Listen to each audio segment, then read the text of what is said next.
Have you ever found yourself in a situation where you had to explain a ridiculously complex topic to, say, a 5-year-old? Oh, yeah. Constantly. It's not easy. Right. I mean, think about trying to explain how the internet works to a kid.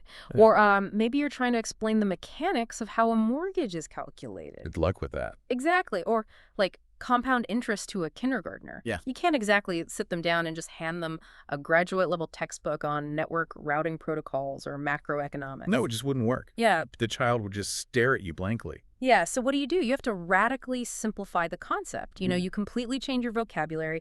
You leave out all the deep technical nuances. You rely on some pretty silly, over-the-top metaphors. Right. You might say, the internet is like a giant system of magical mailboxes. Or that a mortgage is like borrowing a really big bucket of water and promising to give back a few drops every day. You just do whatever it takes to bridge that massive gap in understanding. And, it is a completely intuitive, almost universal human behavior. Yeah. When you are faced with a comprehension gap between two people that is just vast, the person with the knowledge has to purposefully step down to the level of the learner. They have to meet them where they are. Exactly. Yeah. If you refuse to do that, if you insist on using your high-level jargon, communication simply doesn't happen. The listener isn't enlightened. They are just overwhelmed by noise. Yeah, you might sound very smart, but you fundamentally failed to communicate.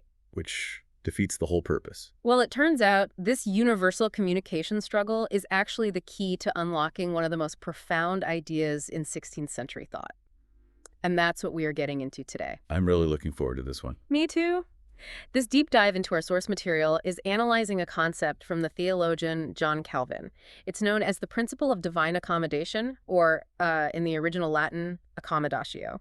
It is such a brilliant framework. Yeah. And what makes it so compelling to study today is that it isn't just some dusty, abstract piece of historical theology meant only for academics in a library. It was, and honestly still is, a highly practical, systemic solution to a fundamental philosophical problem. It's about how information travels across impossible divides. Which is something we deal with all the time now. So we are going to explore how a theologian from the 1500s tackled the ultimate communication gap, the gap between an infinite creator and finite human beings. It's a massive gap. Huge. And we are going to see how his solution to this problem accidentally created this protective bubble for early scientific discovery. Yeah, that part is fascinating. We'll look at how it revolutionized the way people viewed the physical world around them, and honestly, how it offers a masterclass in how to share knowledge and communicate effectively today. Joining me to help synthesize all these heavy theological and historical concepts into some clear aha moments for you is our resident expert. Thanks for having me. The material we are digging into today is just incredibly rich. It really is. We are going to be unpacking some very dense foundational ideas, but the payoff is immense. The way this concept of accommodation connects the dots between ancient philosophy, the birth of modern science, and the very mechanics of how we interact with data, it really changes how you look at the history of ideas. Okay, let's unpack this. Before we can really appreciate Calvin's solution, this whole idea of divine accommodation, we have to understand the foundational problem he was trying to solve in the first place. Right. And that problem is all about scale. We are talking about the sheer terrifying size of the gap between the infinite and the finite. Calvin sets up this absolute unyielding divide between two concepts: God as he is in himself, and God as he reveals himself to humans. And those two concepts really act as the anchor for his entire worldview. The Latin phrases are critical here. First, you have Deus in se, which translates to God in himself. Okay, Deus in se. Yeah. This refers to God's naked essence. In this theological framework, God's true unfiltered essence is utterly incomprehensible. It is infinite, it is eternal, and it dwells in what early theologians described as unapproachable light. Unapproachable light, that's a great image. We are talking about a reality so vast, so boundless, and so fundamentally different from our own existence that the human mind cannot even begin to grasp it. It defies our categories of thought. It feels almost like trying to conceptualize infinity or the edge of the universe. Our brains just hit a wall. Exactly. We just don't have the hardware to process it. And that is the perfect way to phrase it. We lack the hardware. And that brings us to a famous Latin axiom that was foundational to this era of thought: finitum non capax infinity. Finitum non capax infinity. So what does that mean? Translated, that means the finite cannot contain the infinite. Ah. Think about what human beings are. We are finite. We are bound by a linear timeline. We are limited by physical space. And, our cognitive processing power is restricted to the physical reality we can observe. Right, we're stuck in the physical. Because of those limitations, it is mathematically, logically, and philosophically impossible for us to reach up and comprehend an infinite being. If you try to pour the entire Pacific Ocean into a tiny porcelain teacup, the teacup doesn't just overflow. The teacup shatters under the weight and the pressure. It shatters completely. Oh. So if humanity cannot possibly reach up to understand Deus and saying God in his raw essence, then any true knowledge of the divine must be initiated from the top down. The infinite has to move toward the finite. Yes. And this introduces the second crucial concept, Deus erga nos, which translates to God toward us. Okay, God toward us. God must adjust, scale down, and translate his revelation into a proportioned manner. He has to format the data so that humans can actually process it without being destroyed by the sheer magnitude of the information. Which makes sense. But the imagery Calvin uses to describe this top-down translation is actually kind of startling. You'd expect a 16th-century theologian to use very austere academic language. Oh, absolutely. But in his Institutes of the Christian Religion, he writes that God lisps with humanity. He uses the Latin word balbutire. God basically uses baby talk, the way a nurse or a mother speaks to a very young child who is just learning to form words. It's a very tender, almost domestic image. Ugh. Especially coming from a thinker who's historically stereotyped as being highly rigid and severe. Yeah, you don't really think of Calvin as a baby talk kind of guy. No, you don't. But we need to look at why this lisping is absolutely necessary. It's really a twofold problem. First, as we just discussed, humans are simply too small. We have creational limitations. Calvin calls this our captus, or our capacity. We are just teacups. Right. But the second part of the problem is far more severe. Within Calvin's theological framework, human minds aren't just small. They're fundamentally corrupted by sin. Theologians refer to this as the noetic effects of the fall. So it's not just a hardware limitation. There's like a virus in the software. That's a great way to put it. Yes, a virus in the software. Sin actively blinds humanity to raw divine reality. It distorts our reasoning, our affections, and our ability to perceive truth clearly. Wow. We are too small to understand it, and our minds are too broken to receive it clearly, even if we were big enough. So you have a double barrier preventing any natural knowledge of God. But the motivation behind this baby talk is what really stands out to me. It's not a transaction, it's relational, right? Yes, exactly. God desires communion with humanity. He actually wants to be known. He doesn't want to overwhelm or terrify or destroy humanity with a display of raw, unfiltered majesty. So out of a profound sense of paternal love, he condescends, he lisps. It's an act of grace. But wait, I have to push back on this concept a bit, because if I'm putting myself in the shoes of someone trying to understand this logically, it raises a massive question for the listener. Okay, what is it? If God is lisping or using baby talk, does that mean the information he is giving us is dumbed down to the point of being false? Let's go back to my kindergartner analogy. If I tell a toddler that the sky is crying when it rains because they don't understand atmospheric pressure and condensation, I am using baby talk, but I'm also technically lying to them. Right, the sky isn't sad. Exactly. The sky is not actually experiencing emotional sorrow. Is Calvin saying that all of God's revelation is essentially a helpful illusion? That is the central tension of this entire doctrine. And it's a question theologians have wrestled with for centuries. How do you simplify ultimate truth without destroying the truth itself? Right, because think about it like the user interface of a smartphone.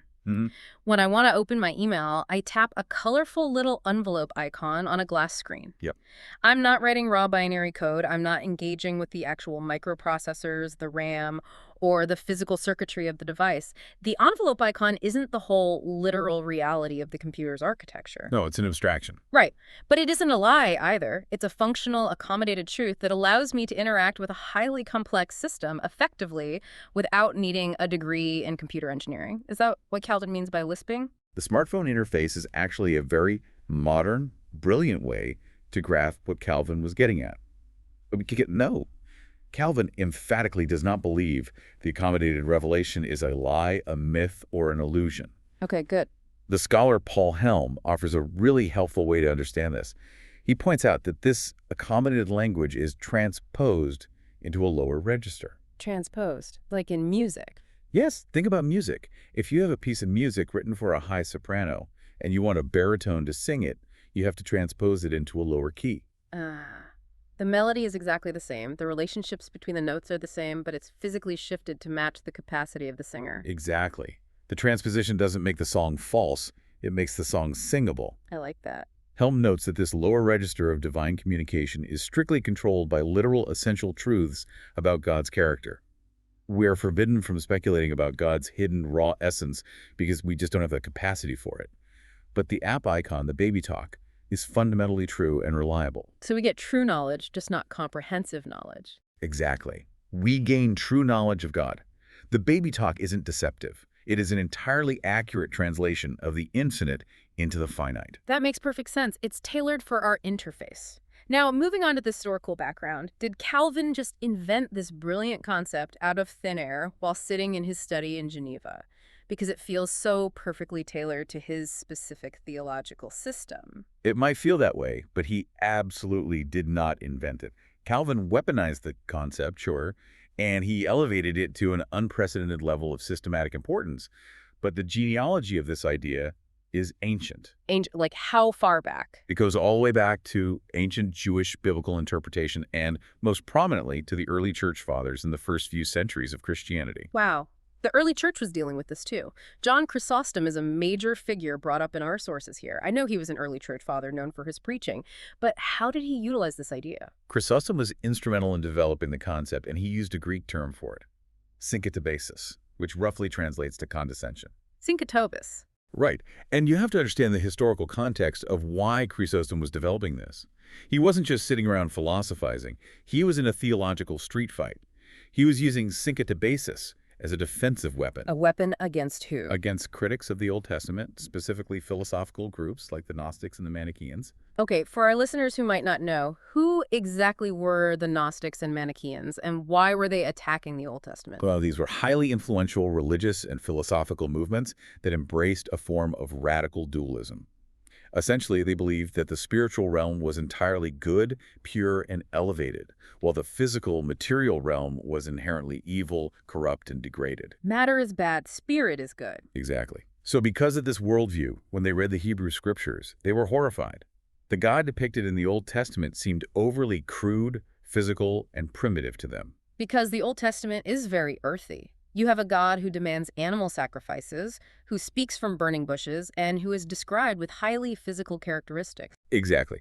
The critics would point to passages where God is described as walking in the Garden of Eden in the cool of the day, or passages where God is described as being angry or having hands and a face. Right.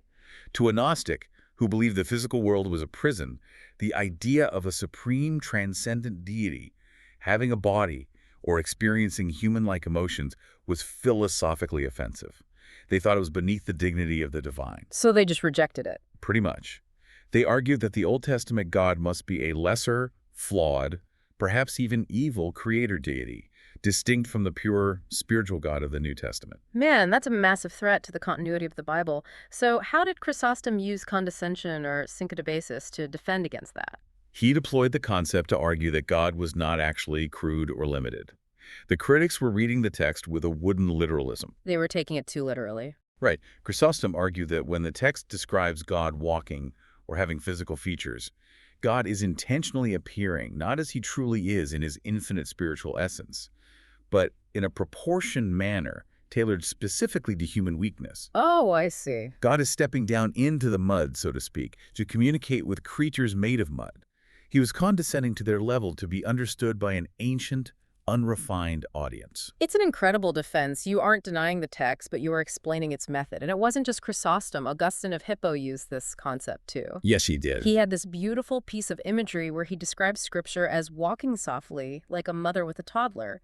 The mother adapts her pace to the child's tiny steps so as not to overwhelm or exhaust the child's fragile intellect. It is a very tender image, and you can see how it perfectly prefigures Calvin's nursemaid analogy. Definitely. So Calvin had this rich patristic tradition to draw upon, but he was also heavily influenced by the intellectual currents of his own time, specifically the Renaissance humanist movement. Right. Now, when we hear humanist today, we tend to think of secular humanism. But Renaissance humanism was different, right? It was about returning to the original sources, reviving classical languages and classical rhetoric. Exactly. The Renaissance humanists were obsessed with rhetoric. the art of persuasive communication. And one of the leading lights of this movement was Desiderius Erasmus. Erasmus. Yes. Erasmus was a massive influence on a young John Calvin, who, by the way, was trained as a humanist scholar before he became a reformer. In a famous work called the Enchiridion, Erasmus explicitly wrote that divine wisdom speaks in baby talk and accommodates its words to the state of human infancy. Wow, so there's the baby talk. Yes. In fact, many historical theologians believe it was highly probable that Calvin lifted the specific Latin verb balbutire to lisp or prattle directly from reading Erasmus. So we have this synthesis. Calvin gathers the ancient defensive theological concept of condescension from Chrysostom and Augustine, and he pairs it with the specific classical rhetorical tools he learned from Renaissance thinkers like Erasmus. That's the rest. That leads into a major debate among modern scholars about how Calvin actually intended for this concept to be understood. Like, is it just a rhetorical trick, a figure of speech used by a good public speaker, or is it something much deeper about the fabric of reality? This is where the historical theology gets really fascinating. Scholars generally fall into two camps when analyzing Calvin's use of accommodation. On one side, you have the rhetorical paradigm. Okay. This view is strongly championed by scholars like Ford Lewis Battles. Battles famously referred to God in Calvin's theology as the divine rhetorician. So God as the ultimate master of public speaking, how does classical rhetoric apply to the Almighty? In classical Roman rhetoric, think of Cicero or Quintilian, there's a foundational principle called decorum. Decorum. Right. Decorum dictates that a successful orator must carefully assess the capacity, the mood, and the intellect of their audience. You don't speak to a crowd of peasant farmers the same way you speak to the Roman Senate. Makes sense. You have to read the room. Exactly. You must tailor your speech to fit the audience in order to successfully persuade them and move their affections. Battles argues that Calvin viewed the entire Bible as God's perfectly calibrated oration to humanity. Oh, I see. When God uses specific metaphors, calling himself a father to show care, a teacher to instruct, or a physician to heal, this isn't just poetic language. It is a calculated, persuasive speech utilizing the rules of decorum. That makes a lot of sense. God knows his audience, so he tailors the speech. What is the counter-argument? What's the other side of the debate? The other side is often called the theological or diffuse paradigm, and it's argued by modern scholars like John Balbutire. Balbutire contends that reducing Calvin's doctrine of accommodation to just rhetoric or speech is far too narrow. Too narrow. Yeah, he argues that in Calvin's mind, accommodation isn't just about the words God speaks.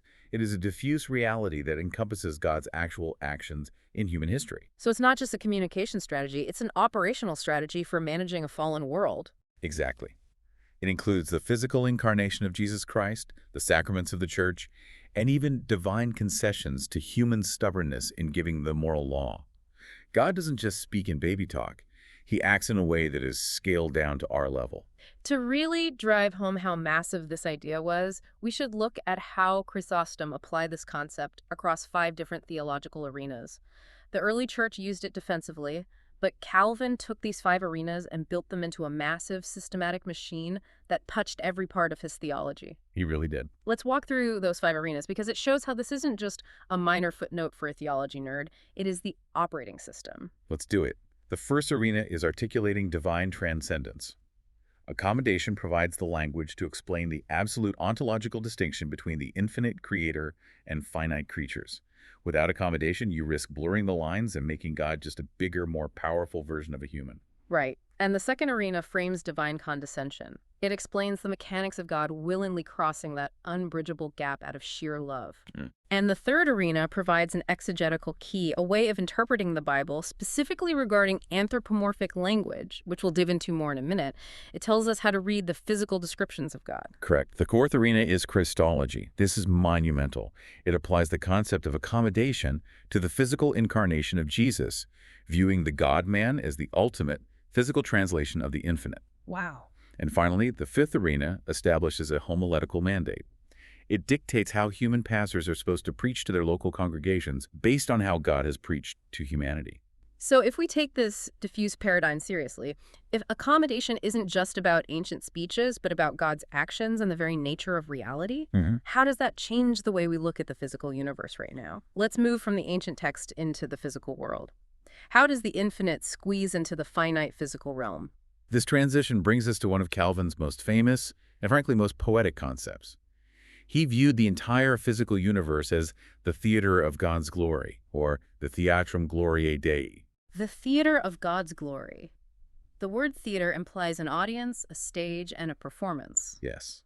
It is a majestic cosmic arena where the invisible God makes himself visible through material forms.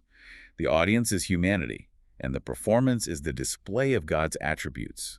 His power, his wisdom, his goodness woven into the fabric of nature. That's beautiful. Calvin leans heavily on natural theology here. He looks at Psalm 104, verse 2, which says, God covers himself with light as with a garment. I want to pause there. Why does an infinite spiritual God need a garment? Because of that raw, unapproachable majesty we discussed earlier. God's naked essence is utterly inaccessible and, frankly,